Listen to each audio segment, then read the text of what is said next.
സീത ശ്രീയുടെ മുന്നിൽ വന്നു നിന്നു. അവൻ്റെ കവിളിൽ ആഞ്ഞടിച്ചു. നച്ചു അന്തിച്ചു നിന്നുപോയി. പുറത്തേക്ക് പോകാനുള്ള നിൻ്റെ അത്യാഗ്രഹം കൊണ്ട് നീ ഇത്രയും തരം താന്നോ ശ്രീ? ആ അമ്മ, എനിക്കെൻ്റെ സ്വപ്നം നേടണം, ശ്രീ കവിളിൽ കൈവച്ചുകൊണ്ട് പറഞ്ഞു. ഓ, സ്വപ്നം നേടണമെങ്കിലേ പരിശ്രമിക്കണം, രാവും പകലും പരിശ്രമിക്കണം. അതെ, രാവും പകലും ഞാൻ അധ്വാനിക്കുന്നുണ്ടല്ലോ മുത്തശ്ശൻ്റെ ബേക്കറിയിൽ. എന്നിട്ട് എനിക്ക് എന്താ ഉള്ളത്? എന്താ മോനെ, നിനക്ക് എന്തിൻ്റെ കുറവാണ് ഇവിടെ ഉള്ളത്? അമ്മ, എൻ്റെ അടുത്ത് എന്താ ഉള്ളത്? എല്ലാം മുത്തശ്ശൻ്റെ. ഞാൻ വെറും ഒരു ജോലിക്കാരൻ മാത്രം. അവൻ ദേഷ്യം കൊണ്ട് വിറക്കുന്നുണ്ടായിരുന്നു. സീത അവൻ്റെ മുഖത്തേക്ക് തന്നെ നോക്കി നിന്നു. നച്ചു, നീയും ഇവൻ്റെ തലതിരിഞ്ഞ പ്രവൃത്തിയിൽ കൂട്ടു നിൽക്കുകയായിരുന്നു. നിനക്കെങ്കിലും ഇവനെ പറഞ്ഞ് മനസ്സിലാക്കിക്കൂടായിരുന്നോ? അത് അപ്പച്ചി, ശ്രീയേട്ടൻ ടെൻഷനിലായിരുന്നു. അവൾ താഴ്ത്തിക്കൊണ്ട് പറഞ്ഞു. എന്താ ഇവിടെ ഒരു വിസ്താരം? സുദേവൻ ചോദിച്ചുകൊണ്ട് അവിടേക്ക് കയറി വന്നു. ഒന്നുമില്ല, നിങ്ങൾ രണ്ടാളും പോവാൻ നോക്ക്. സീത വിഷയം മാറ്റിക്കൊണ്ട് അവരെ അവിടെ നിന്ന് പറഞ്ഞു വിട്ടു. ശ്രീയേട്ടാ നില്ല്, ഞാൻ പറയട്ടെ. ദേ നച്ചു, പോ. സോറി ശ്രീയേട്ടാ, ഞാൻ ശ്രദ്ധിച്ചില്ല, അപ്പച്ചി കേൾക്കുമെന്ന്. ഇപ്പോൾ കേട്ടല്ലോ, മതി, ഇനി എൻ്റെ പിന്നാലെ വരണ്ട, എന്നെ വെറുതെ വിട്ടോ പ്ലീസ്. അവൻ റൂമിൽ കയറി വാതിലടച്ചു. ശ്രീയേട്ടാ സോറി, ഞാനൊന്ന് പറയട്ടെ പ്ലീസ്, വാതിൽ തുറക്ക്. നച്ചു വാതിൽ മുട്ടിക്കൊണ്ടിരുന്നു. ഈ ചെറുക്കന് എന്തൊരു ദേഷ്യമാ നച്ചു, നിന്നോടൊരു മര്യാദയില്ലാതെ പെരുമാറുന്നുണ്ടല്ലോ. ശ്രീജ നച്ചുവിനെ പിടിച്ചു നിർത്തിക്കൊണ്ട് പറഞ്ഞു. അത് ശ്രീജ മാമി, ശ്രീയേട്ടൻ ദേഷ്യത്തിലാ എന്നോട്, അതും പറഞ്ഞു പോകാൻ നിന്ന നച്ചുവിനെ ശ്രീജ വീണ്ടും പിടിച്ചു നിർത്തി. നച്ചു, ഒരു കാര്യം ചോദിക്കട്ടെ, നിങ്ങൾ രണ്ടാൾക്കും ഇടയിൽ എന്താ നടക്കുന്നത്? അത് മാമി, ഞാനൊരു ജോലി പറഞ്ഞിരുന്നു, അതിന് നീയല്ലേ പിണങ്ങേണ്ടത്? ഇവനെന്തിനാ ഇങ്ങനെ തള്ളുന്നേ? നച്ചു കുറച്ചു നേരം ഒന്നും മിണ്ടിയില്ല. മാമി, അത് വിടോ, മാമിയുടെ പാസ്പോർട്ടും ബാഗും കിട്ടിയോ? എവിടെ മോളെ? അവർ കൈമലർത്തി. നച്ചു 3-4 പ്രാവശ്യം ശ്രീയുടെ ഫോണിലേക്ക് വിളിച്ചു കൊണ്ടിരുന്നു. അവനെല്ലാം കട്ട് ചെയ്തു. അവസാനം ഫോൺ തന്നെ ഓഫ് ചെയ്ത് കളഞ്ഞു. രണ്ടാളും 2 മുറിയിൽ ഉറക്കം വരാതെ കിടക്കുകയാണ്. നച്ചു രാവിലെ കോളേജിൽ പോകാൻ പ്രാതൽ കഴിക്കുകയാണ്. ശ്രീ ടേബിളിൽ വന്നിരുന്നതും നച്ചു വേഗം ഇഡ്ഡലി അവൻ്റെ പ്ലേറ്റിലേക്ക് വെച്ചു കൊടുത്തു. അവൻ ആ പ്ലേറ്റ് നീക്കി വെച്ചു. വേറെ പ്ലേറ്റ് എടുത്തു, അതിലേക്ക് ഇഡ്ഡലി ഇട്ടു. സീത ഇതെല്ലാം കാണുന്നുണ്ടായിരുന്നു. അമ്മ, ഈ ചായയിൽ പഞ്ചസാര കോരിയിട്ടിരിക്കുന്നോ? അവൻ ചായ ഒരു കവിൾ കുടിച്ച് നീക്കി വെച്ചു. ഞാൻ വേറെ ചായ ഉണ്ടാക്കിത്തരാം, നച്ചു പറഞ്ഞുകൊണ്ട് എഴുന്നേറ്റു. നച്ചു, കോളേജിൽ പോവാൻ നോക്ക്. ശ്രീ അവളെ കോളേജിൽ ഇറക്കി കൊടുക്കൂ. ഓ, എനിക്ക് സമയമില്ല, അവൻ മുഖം കയറ്റിക്കൊണ്ട് പറഞ്ഞു. അപ്പച്ചി, ഞാൻ അപ്പുവേട്ടനെ കൂടെ പോയിക്കൊള്ളാം. നച്ചു അതും പറഞ്ഞ് ബാഗെടുത്ത് ഇറങ്ങി. നിൽക്ക്, ഞാൻ ഡ്രോപ്പ് ചെയ്യാം. ശ്രീയുടെ ശബ്ദം ബാക്കിൽ നിന്ന് കേട്ടതും നച്ചുവിൻ്റെ ചുണ്ടിൽ ഒരു പുഞ്ചിരി നിറഞ്ഞു. ശ്രീയേട്ടാ, ആ ഏജൻറ്റിനെ പിന്നെ വിളിച്ചോ? ഇല്ല, നമ്മൾ അഡ്വാൻസ് കൊടുത്തതല്ലേ, ഒന്ന് വിളിച്ചു നോക്കായിരുന്നു. ഓ, നിൻ്റെ പണം ഞാൻ തരണ്ട് പോരെ? ഏട്ടൻ എന്തിനാ ഇങ്ങനെ ചൂടാവണേ? പിന്നെ ഞാൻ എന്താ പറയണ്ടേ? എവിടെ ചെന്നാലും ഇത് തന്നെ അവസ്ഥ. ഞാൻ പണത്തെക്കുറിച്ചൊന്നും ചിന്തിച്ചിട്ടൊന്നുമില്ല. എന്ത് പറഞ്ഞാലും ഇങ്ങനെ വിപരീതമായി ചിന്തിക്കുന്നത് എന്തിനാ? ഞാൻ ഇങ്ങനെയാ, അവൻ മുഖം വെട്ടിച്ചുകൊണ്ട് പറഞ്ഞു. നീ എന്നെ കാണിക്കാനല്ലേ ആ ജിത്തുവിൻ്റെ കൂടെ ഔട്ടിങ്ങിന് പോയത്? എന്തിൻ്റെ ആവശ്യമായിരുന്നു നിനക്ക് ഇത്ര അർജൻറ്റായി അവൻ്റെ കൂടെ പോവാൻ? ശ്രീയേട്ടൻ എന്തിനാ ഇപ്പോൾ ജിത്തു ഏട്ടൻ്റെ കാര്യം ഇവിടെ എടുത്തിടുന്നത്? നീ ഇറങ്ങുന്നുണ്ടെങ്കിൽ ഇറങ്ങി, എനിക്ക് പോകണം. അവൾ മുഖം കൂർപ്പിച്ച് കാറിൽ നിന്ന് ഇറങ്ങി. അവൻ ഒന്ന് നോക്കുക പോലും ചെയ്യാതെ സ്പീഡിൽ ഓടിച്ചു വിട്ടു. നച്ചു അവൻ്റെ പോക്കും നോക്കി നിന്നു. വൈകുന്നേരം രാജിയും ശ്രീജയും ജിത്തുവും പുതിയ ബേക്കറിയിലേക്ക് വന്നതാണ്. ശ്രീക്ക് അവർ വന്നത് ഇഷ്ടമായിട്ടില്ല. ഇതിൻ്റെ ഇടയിലാണ് ജിത്തുവിൻ്റെ ഫോണിലേക്ക് നച്ചുവിൻ്റെ കോൾ വരുന്നത്. ജിത്തുവേട്ട, അപ്പുവേട്ടനോട് എന്നെ വിളിക്കാൻ വരാൻ പറയൂ. അപ്പുവേട്ടനെ വിളിച്ചിട്ട് കിട്ടണില്ല. അപ്പു അവൻ്റെ ഫോൺ എടുത്ത് നോക്കി, സൈലൻറ്റിലാണ്. അവൻ ഫോൺ ഉയർത്തി കാണിച്ചു. നച്ചു, ഞാൻ പിക്ക് ചെയ്യാൻ വരാം, നീ ലൊക്കേഷൻ സെൻഡ് ചെയ്യൂ. ശ്രീ, കാറിൻ്റെ കീ താ. ശ്രീയുടെ മുഖം ഒരു കൊട്ടയ്ക്കൊണ്ട്. അവൻ അപ്പുവിൻ്റെ മുഖത്തേക്ക് ഒന്ന് നോക്കി. അപ്പു അവന് കണ്ണുകൾ അടച്ച് കാണിച്ചു. ശ്രീ കാറിൻ്റെ കീ അവന് എറിഞ്ഞു കൊടുത്തു. ജിത്തു ശ്രീയുടെ മുഖത്തേക്കൊന്ന് നോക്കി നച്ചുവിനെ വിളിക്കാനായി പോയി. നച്ചു ജിത്തുവിൻ്റെ കൂടെ വീട്ടിലേക്ക് വരികയാണ്. നച്ചു, ശ്രീക്ക് എന്നോട് എന്തെങ്കിലും പ്രശ്നമുണ്ടോ? ഇല്ലല്ലോ. എന്തേ ജിത്തുവേട്ടാ? അത് ഇവിടെ വരുന്നതിന് മുമ്പ് ഫോണിലൂടെ ഞങ്ങൾ നല്ല ഫ്രണ്ടായിരുന്നു. ഇവിടെ വന്നപ്പോൾ അതൊക്കെ മാറിയ പോലെ. നമ്മൾ ഒന്നിച്ചുള്ള ഈ യാത്രയും അവന് ഇഷ്ടമില്ലാത്തതുപോലെ. അങ്ങനെയൊന്നുമില്ല. ശ്രീയേട്ടൻ പേഴ്സണൽ പ്രോബ്ലം കാരണം കുറച്ച് ടെൻഷനിലാണ്, അതാകും. ഞാൻ ഒരു കാര്യം ചോദിക്കട്ടെ നച്ചു?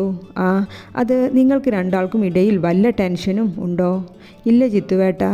സീതമാമി പറഞ്ഞിരുന്നു നിന്റെ അമ്മയും നിന്നെപ്പോലെ ആയിരുന്നു എന്ന്. എല്ലാവരെയും ഒരുപോലെ കണ്ട് കുടുംബത്തിന് കൂടുതൽ ശ്രദ്ധ കൊടുത്ത് അങ്ങനെ. നിനക്ക് നിൻ്റെ വിവാഹത്തെക്കുറിച്ച് എന്താണ് അഭിപ്രായം നച്ചു? നച്ചു അവൻ്റെ മുഖത്തേക്ക് ഒന്ന് നോക്കി. അല്ല നച്ചു, നീ വിവാഹത്തെക്കുറിച്ച് ചിന്തിക്കുകയാണെങ്കിൽ എന്നെ ചിന്തിക്ക്. എനിക്ക് നിന്നെ പോലത്തെ നല്ല പെൺകുട്ടികളെ ഇഷ്ടമാണ്. കുടുംബത്തെ ഒത്തൊരുമയിൽ കൊണ്ടുപോകാൻ കഴിവുള്ള നിന്നെപ്പോലെയുള്ള പെൺകുട്ടികളെ ആരാ ഇഷ്ടപ്പെടാതിരിക്കുക? നച്ചു ഒന്നും മറുപടി പറഞ്ഞില്ല. എല്ലാം കേട്ടിരുന്നു. ശ്രീയേട്ടാ, മുത്തശ്ശൻ വിളിക്കുന്നു. നച്ചു ശ്രീയുടെ റൂമിലേക്ക് വന്നതാണ്. അവൻ കേൾക്കാത്ത പോലെ കിടന്നു. എന്താണ് ശ്രീയേട്ടാ പ്രശ്നം? നിങ്ങൾക്കറിയില്ലേ എൻ്റെ പ്രശ്നം എന്താ എന്ന്? അവൻ ബെഡിൽ എഴുന്നേറ്റിരുന്നു. ജോലിക്കാരെ പോലെ 4-5 കട ഞാൻ മാടിനെ പോലെ നോക്കിക്കൊണ്ട് നടക്കുന്നു. എന്നിട്ടെന്താ എനിക്ക് പ്രയോജനം? അങ്ങനെയൊന്നും ചിന്തിക്കല്ലേ ശ്രീയേട്ടാ. മുത്തശ്ശന് ഈ വയസ്സാം കാലത്ത് എന്ത് ചെയ്യാൻ കഴിയും? എൻ്റെ തലവര അല്ലാതെ എന്താ? കാനഡയിൽ പോകാൻ പഠിച്ച പണി 18 നോക്കി. ഭർത്താവ് വേഷം കെട്ടിപ്പോവാനും നോക്കി. എല്ലാം വെള്ളത്തിൽ വരച്ച വര പോലെ ഫ്ലോപ്പായി. ആഹാ, നാണമുണ്ടോടാ നിനക്ക്? കണ്ട മദാമ്മമാരെ പിടിച്ച് കാനഡയിലേക്ക് കയറാൻ. മുത്തശ്ശൻ്റെ ശബ്ദം കേട്ടതും രണ്ടുപേരും ഒന്നു ഞെട്ടി. നച്ചു തല താഴ്ത്തി ഒരു സൈഡിലേക്ക് നിന്നു. കുടുംബത്തിന് പേരുദോഷം ഉണ്ടാക്കാൻ വേണ്ടി കണ്ട പെൺപിള്ളേരെ വീട്ടിൽ വിളിച്ച് കയറ്റി നാണമുണ്ടോടാ? നിനക്ക് അത്ര മടുത്തു എങ്കിൽ നീ ഇല്ലാതെ എൻ്റെ ബേക്കറി നടത്താൻ പറ്റൂ എന്ന് ഞാനൊന്ന് നോക്കട്ടെ. ആ മുത്തശ്ശൻ നോക്ക്, ഇനി എന്നെ കാക്കണ്ട. ശ്രീ ദേഷ്യത്തോടെ മുറിക്ക് പുറത്തേക്ക് നടന്നു. ശ്രീയേട്ടാ നിൽക്ക്, പറയട്ടെ. നച്ചു പുറക്കിൽ നിന്ന് വിളിക്കുന്നുണ്ട്. പോട്ടെ മോളെ പോട്ടെ. മുത്തശ്ശൻ അവൻ്റെ ബെഡിലേക്ക് ഇരുന്നു. അപ്പച്ചി, നച്ചു വിളിച്ചുകൊണ്ട് അടുക്കളയിലേക്ക് ഓടി വന്നു.